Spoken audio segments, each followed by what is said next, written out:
So I claim that the big problem today is to define a new universality. I'm here a traditional Marxist.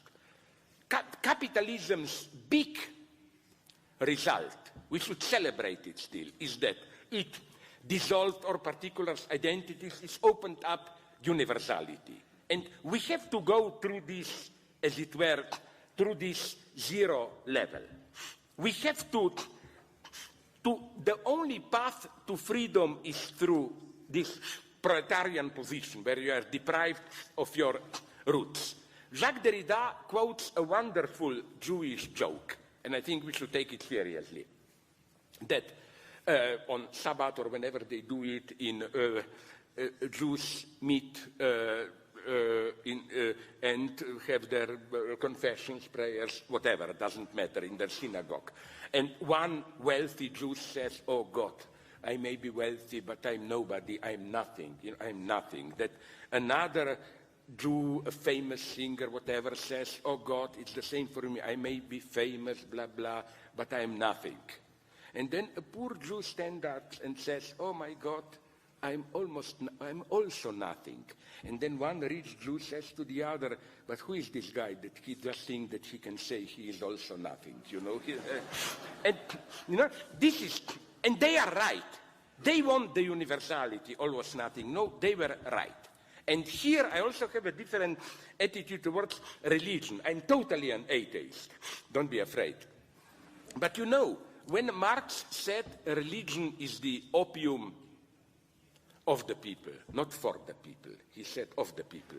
He was not vulgar in the sense that some rich priests are inventing religion, corrupted priests. You know, Adorno already had this remark, and the other one I find it somewhere, which is the best answer to this.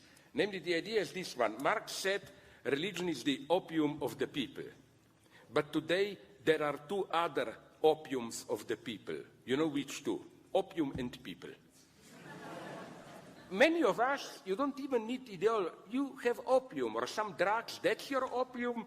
And people themselves, it's precisely this substantial populist notion, people in this anti-immigrant refugee sense, these are the true opiums of the people today. And the only way to fight them is, again, new universality. Not this abstract universality, human rights, but the fighting universality. How are you universal? Not by claiming we are part of a human species, we contribute to it. That's nothing. You are universal where, when you experience the contradiction, the tension, when you are not, you are universal where you protest your particular identity, which is why the universal subject, as Jacques Lacan saw it clearly, and here you have a link between politics and psychoanalysis, the universal subject is hysterical subject. What is hysteria at its most elementary? It's, you know, Louis Althusser's theory of interpellation. Like ideology interpellates you into something. You are a woman, a teacher, a Christian, whatever. Today you are enlightened Buddhist hedonist, that's okay. But the basic hysterical question is, why am I what you are saying that I am? This doubt about my own particular symbolic identity. That's how feminism begins. Society is telling, traditional patriarchal society, to a woman, you are this, your role in the family, blah, blah, blah. And the simple question is, why am I what you are saying that I am? Here, when you start to raise this question, you emerge as a universal subject. I would even say you emerge as a Cartesian cogito. That's why there's so many interesting things in history of philosophy.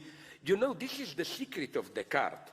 Do you know that Cartesian philosophy was extremely popular among women? Okay, those rich women who were able to read him. But immediately women saw, one of the French women ladies immediately said why she likes Descartes. She said, because cogito doesn't have a sex. You don't, the whole Cartesian philosophy is based on this doubting my identity. Am I really what you are saying that I am? That's why I'm, again, so worried about this allegedly emancipatory potential of identities. Like, like, I am bisexual or transgender, and okay, perfect. But, I think that this statement has an emancipatory potential only if it echoes a universal dimension. Like, if you say, I am transgender and I suffer because of it, but my suffering is in some way exemplary of what is wrong with our society, of the falsity of universal functioning, of sexual difference, whatever, and so on and so on. I don't think that any particularity as such has emancipatory dimension in itself. Gilles Deleuze knew this, although he is a poet of this multi-dimensional whatever. When Gilles Deleuze, and to conclude really, believe me or not, I will conclude now. That's why, for example, now it's fashionable to be for polyamory, like, not just one, I love you differ. No, I'm still for singular love. You know why? Because this polyamory is simply particular. I love you for this, I love you for this, and so on. But I'm very romantic here. True love is not this. True love is not, I like you for this, but I have other needs, so I need another partner or whatever. True love is a much more desperate, radical stance. True love means I want to be with you because I simply cannot survive without you. This total despair. I cannot imagine my life outside without you.